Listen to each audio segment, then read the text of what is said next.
problem that I have, I think the police did what they were supposed to do. They came in, they came through the door, they arrested him. He's bonded out since. The problem that I have is that there's this thing that we're dealing with right now that's called mental issue. There's this rumor of Jake Paul and Ryan Garcia fighting on Netflix to replace Gervonta Davis, Jake Paul. If you guys haven't seen Gervonta Davis in another sexual assault allegation, lawsuits incoming, potentially criminal charges levied. We don't know yet, but we know that fight is up in the air, and I think that fight's not going to happen. You know, it already happened. You knew it happened, and you made the fight anyway. So now, based on something you already knew happened, now you're just saying, oh, no, because this happened, we're not going to do the fight. But you knew already in the first place. Yes, the history was already there. Yeah. Right, yeah. And for this particular situation, by the way, mind you, the girl now is coming with a civil suit. Yes. She probably saw that he signed the Jake Paul fight. Shannon Sharpe didn't hold back after Gervonta Davis's arrest. He spoke with deep conviction, reminding everyone that the victim who endured the ordeal deserves care and compassion. He emphasized that dismissing it as merely a mental struggle overlooks the real hurt and harm caused to others, calling for true accountability instead of empty sympathy. He also reflected that Tank has shattered his own career through this tragic turn of events. I'm a protector. Is the abuser. You lose a sense of protection of what you think a protector should do. Because, you're supposed to protect me from this. If someone is trying to do this to me, you're supposed to jump in and be my superhero. You're not supposed to commit this act. Jake Paul reacted fiercely on X after hearing about Gervonta Davis's new legal trouble. His words carried raw frustration and deep disappointment over what he called repeated unprofessional behavior from Davis. Jake wrote, "Gervonta Davis is an actual walking human piece of garbage. Working with him is an absolute nightmare. The unprofessionalism, the bizarre requests, the showing up hours late to shoots, to the numerous arrests and related accusations and lawsuits. If you support this man, you support the most vile sin a man can commit. I didn't want to give this woman abuser a platform to grow his fans and to grow his bank account." He continued, "My company champions women. I'm so sorry to everyone involved, mostly to the undercard fighters, to my team at MVP, and to my crew who worked so hard preparing for this fight, sacrificing moments with family and kids just for this fool to lose his unstable mind again. It's terrifying that men like this, with darkness in their hearts, can rise to the top of culture and sports, even holding power. I hope people moving forward look past his fake streetwear and chains as symbols of style and search for something real to believe in." His post exploded online, fans and analysts diving into every word, debating his honesty and his sudden withdrawal from the fight. Jake Paul is now searching for a new opponent after Gervonta Davis's legal chaos threw their match into limbo. Reports say Jake and his team quickly started shortlisting replacements to keep the Netflix event alive. Among the names, former UFC champion Francis Ngannou briefly surfaced as an option. But Ngannou instantly dismissed the idea. He made it clear he had zero interest in fighting Jake Paul, calling such an offer disrespectful to his legacy. Ngannou said he's chasing greater boxing challenges and aiming for the sport's highest level, not flashy entertainment bouts. His firm rejection ended any chance of Jake persuading him to step in for Gervonta. Gervonta Davis, we had to go right to the source. What can you tell us? Is there any possibility that Francis Ngannou will step in for Gervonta Davis and fight Jake Paul? No, there's no such of thing happening. Basically, like how can they go from like Gervonta Davis to Francis Ngannou? Like, I mean, Gervonta Davis is a fantastic boxer, but and is a one-shot knockout artist. But come on, like the way different and everything, it make no sense. You know, the Gervonta Davis, you count, you say, okay, the size different can level up. But at this point, for me to... Francis Ngannou spoke candidly against the swirling rumors linking him to Jake Paul. He made it clear he'd never step into a fight that feels like nothing more than a publicity stunt. Ngannou believes that after sharing the ring with elite boxers like Tyson Fury, facing a YouTuber-turned-boxer such as Jake Paul would be a disrespect to his craft and skill. His response came just after Jake's camp began teasing whispers of possible negotiations, and Ngannou shut them down directly, saying fighters must honor their art and not reduce combat sports to mere entertainment for clicks. His firm rejection highlighted his professionalism and self-worth. Fans admired his honesty and agreed that a showdown between him and Jake Paul would have made no sense, not in competition, and certainly not in value. No. And you say, yeah, Jake Paul, you know, he's fighting, and I'm like, no, bro, come on. Don't, don't. I mean, don't disrespect me like that. And then they even say like even come out after and say, and what if the number are good? He sent out some number. I'm like, it's not about the number. If it was about the number, we could have started talk. I would have tell you, I'm not just interested. It make no sense for me. It's not my what I'm looking at right now. So there is no dollar amount. It's more the opponent. The fight makes no sense. They could offer you $100 million and you wouldn't be interested. The fight made no sense. That's what I think. That's my my position. And though I went back, I saw. With Gervonta Davis out of the picture, Jake Paul now faces a tough challenge in finding a worthy opponent. For a moment, Ryan Garcia's name floated around as a possible replacement, but that spark faded almost as quickly as it came. Garcia is tied to Golden Boy Promotions, while Jake fights under his own banner with Netflix. Those clashing broadcast and promotional deals make a matchup between them nearly impossible to pull off. On top of that, Ryan Garcia's camp has reportedly shown zero interest in being part of a Netflix event. Still, Jake's team holds on to hope, searching for someone with a big enough name to keep fans locked in. Yet with the pool of available fighters shrinking fast, the hunt is proving to be anything but simple. If that is the route they're going, then it kind of dissuades what I thought may happen, which was this rumor of Jake Paul and Ryan Garcia fighting on Netflix to replace Gervonta Davis. Jake Paul, if you guys haven't seen Gervonta Davis in another sexual assault allegation, lawsuits incoming, potentially criminal charges levied. We don't know yet, but we know that fight is up in the air, and I think that fight's not going to happen, and they're going to either have to move the fight back or they're going to have to look to a replacement or both. I don't know. And the rumor was one of the replacements was talked about and even offered to Ryan Garcia. Well, here is Ryan Garcia's promoter, Oscar De La Hoya, speaking on that rumor and what's next for Ryan. It's happy Saturday. So I wake up to calls from reporters asking me about Jake Paul and Ryan Garcia. Let me just tell you why this fight is not going to happen. Ryan Garcia fights for DAZN, and Jake Paul fights on Netflix. I mean, that's pretty much the bottom line. Golden Boy has a contract with DAZN. Ryan Garcia has a contract with Golden Boy. And that's just the way it is. I mean, this is business.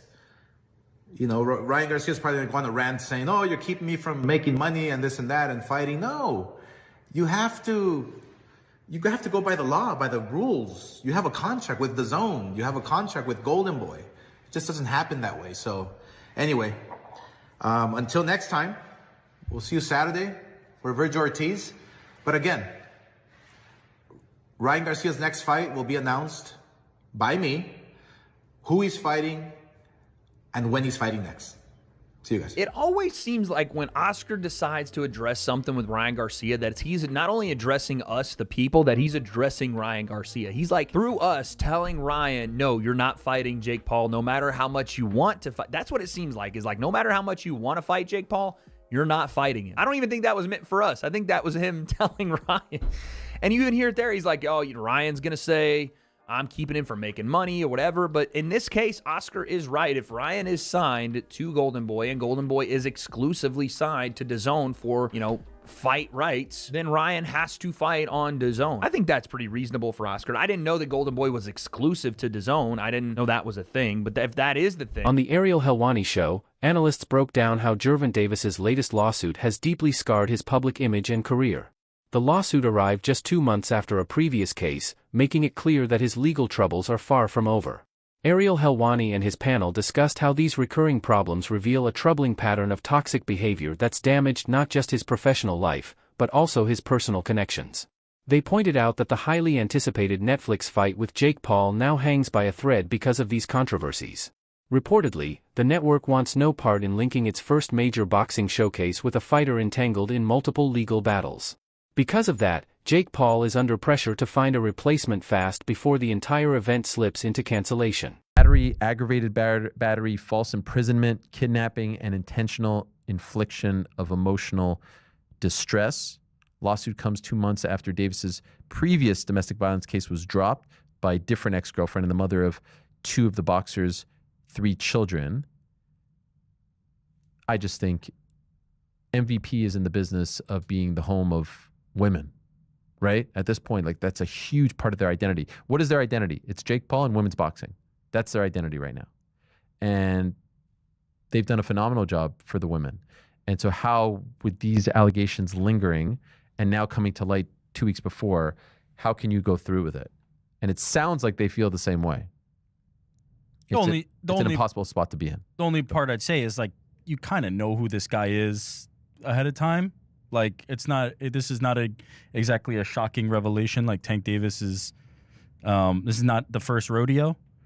But I do think it's too close to the fight to really be, messing around here. Like, you got to figure out a new solution. And so there's been multiple reports regarding people that they've reached out to. Names like Ryan Garcia have been brought up. Terrence Crawford has been brought up. Francis Ngannou has been brought up. And Francis Ngannou spoke to TMZ today, and he did confirm that he was contacted. And the quote was, "How can they go from Gervonta Davis to Francis Ngannou? It makes no sense."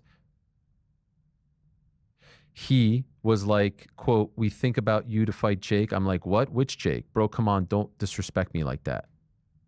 What the fuck is that? That might have been the most timely "what the F is that" of all time. What do you guys think about that stance from Francis? Because actually, there's a part of me that thinks, take the fight, you knock him out, you'll be like 65 pounds bigger than him, and it's a nice little feather in your cap. I think that was a great backup solution. I think Francis versus Jake is a great fight. If it goes all Compelling, according to too. plan, like he should theoretically get paid a bunch of money, knock out Jake Paul, and make off like a bandit. There is always the world where it goes awry. If he were to drop the fight to Jake Paul, that would Right, be but I a mean, bust. you can literally say that about any fight.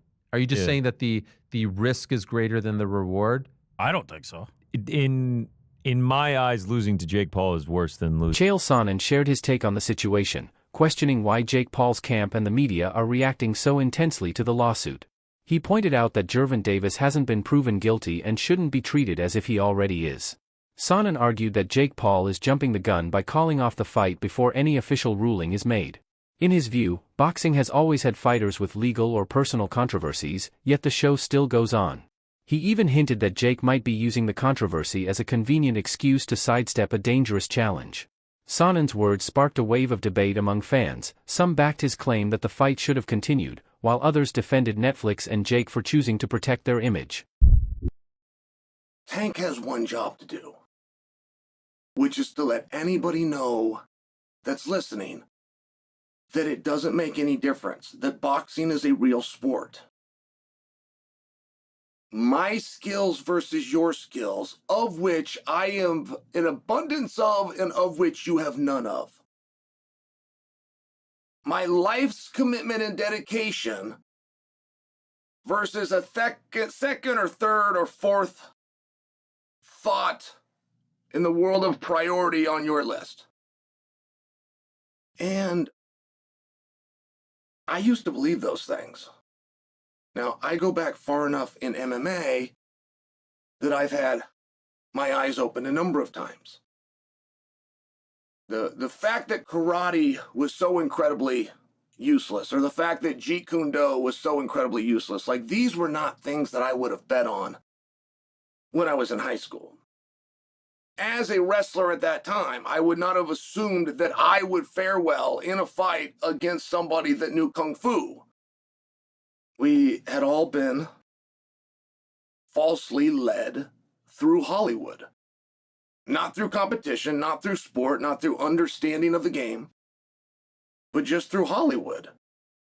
We were told that those guys were the most dangerous guys. So,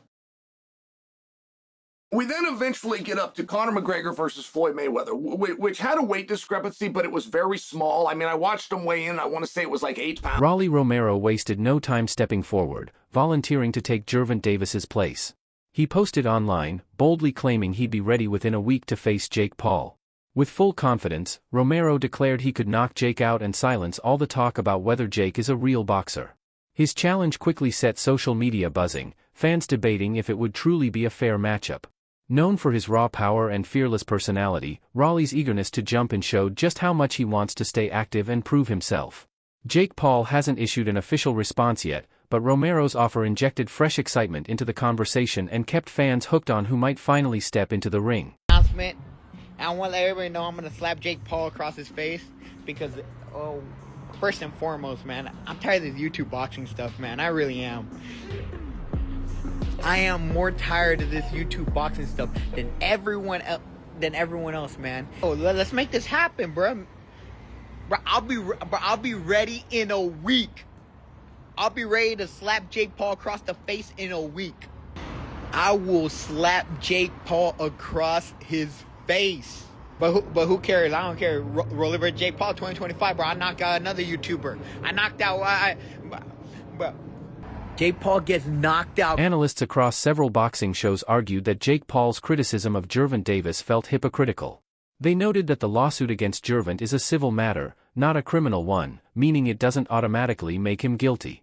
Some even reminded audiences that Jake himself has faced similar accusations in the past involving his former girlfriend.